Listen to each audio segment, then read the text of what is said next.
There is a RWBY mobile game. Okay, well, they actually have a couple, but we'll be discussing Amity Arena, arguably the biggest and most popular of the RWBY mobile games available. A free-to-play strategy game where you use a slew of characters to try and destroy your opponent's towers before they can get yours. I should take a second to mention that I can't record game footage off of my phone, so any gameplay you see, I'll have to get off the internet somewhere. I'll have links to all the gameplay I show in the description. Back in February, I wrote out a whole 13-page long script about what was wrong with this mobile game. I realized I got one detail wrong, slacked off on re-recording the audio, and by then too much time had passed and I didn't know if any of my complaints were moot due to the game's updates.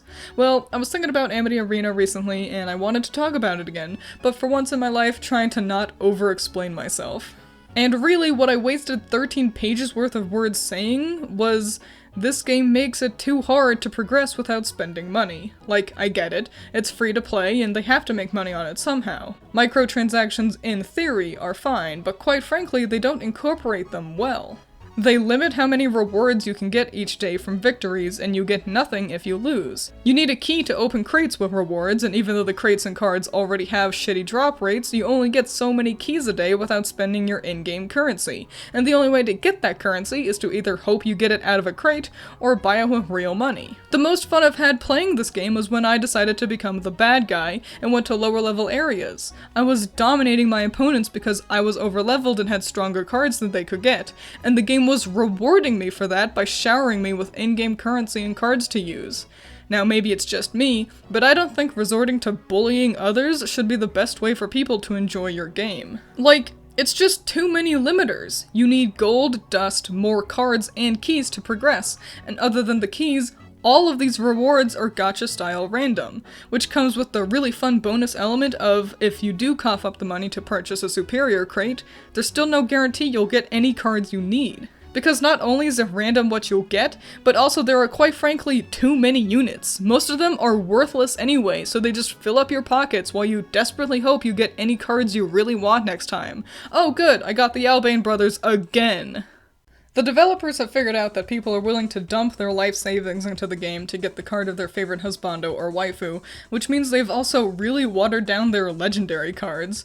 These are supposed to be the strongest cards available, extremely rare and super useful to have on your deck, but the selection has been oversaturated with weak cards because, oh, Sienna's hot, I want her! And on a less important note, half of these don't even deserve to be legendaries. Like, the first legendaries were team attacks, super fancy combo moves, and I get it for characters like Raven and Jin, a maiden and living relic respectively, but I really don't think died after 5 minutes of screen time and just your ex-boyfriend should fall into the legendary status. They're making their own special cards feel less worthwhile by flooding it with rare for no reason cards.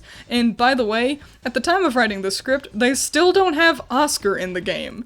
They have over 100 units and add more every month.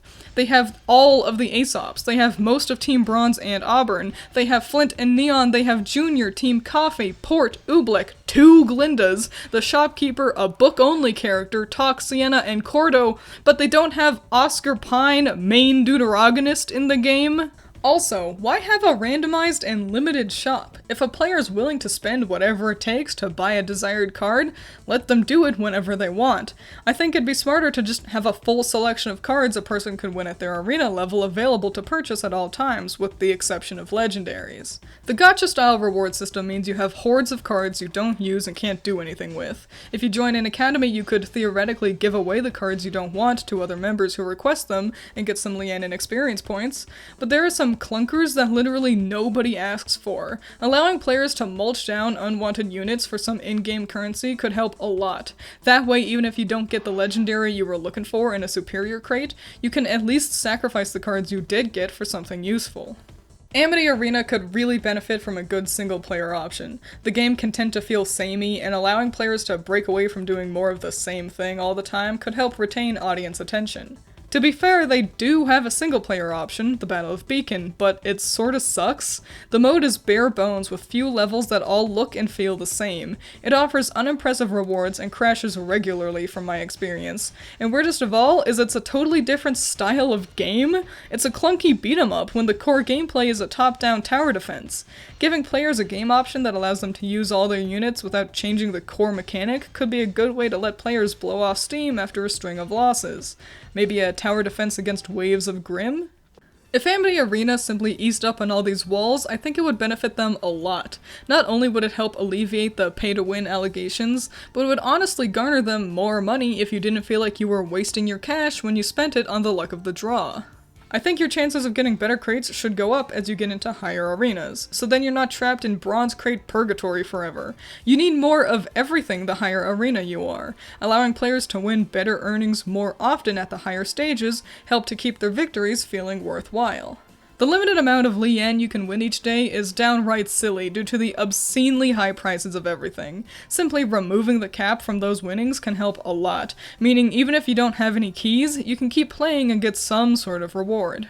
On that note, I think you should get something for losing too. Certainly nothing big, but few things can feel like a bigger waste of time than spending a whole 5 minutes on a match just to walk away grumpy and with nothing to show for it. No crate and maybe no cookies either, but a little Lien would be fine. Like, you get a third of the Lien you would have gotten for winning for destroying one turret, half the pot if you destroy both. Keep the prices of everything high and the little bit of Lien can be just enough to keep your players from feeling like they're wasting their time. I say skew the rarity of card drops a bit so that 2/3 of the crates don't feel useless if you're looking for an epic, and giving some of the crates a little boost in how many cards they drop overall can help make it so that superiors aren't the only worthwhile prize. And most importantly, make it possible to earn dust in more ways than simply getting a good crate or watching an ad. If it's gonna be a limited to winning 10 times a day reward, this should be it.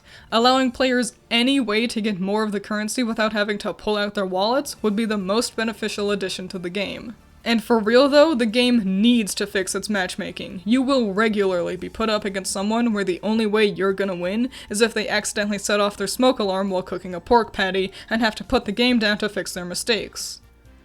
Just a random example there. The only real value I can see in this game is the art and some unique models, but really I would suggest you just download the PNG of whoever your favorite character is and make that your desktop wallpaper. And as for the unique models, they're pretty hit or miss, and even the good ones are impossible to see during gameplay. You're better off just stalking Mojo Jojo's Twitter, as they'll upload fan art of any of the cute outfits when they come out. The only reviews I can find for Amity Arena are from when it first launched, and quite frankly, that's not useful for someone wondering if they should jump in now. And I gotta say, while it's the closest we've got to an actually good Ruby game, I still wouldn't recommend Amity Arena to someone. It does feel predatory, and quite honestly, everyone who calls the game pay to win has a point. The only way to level up efficiently is to either become the bad guy, or pay up. I think people would prefer it if they weren't strong-armed into having to pay to get to have fun, but rather if they could spend money to support an IP they like, while also getting to play a fair, well-made game.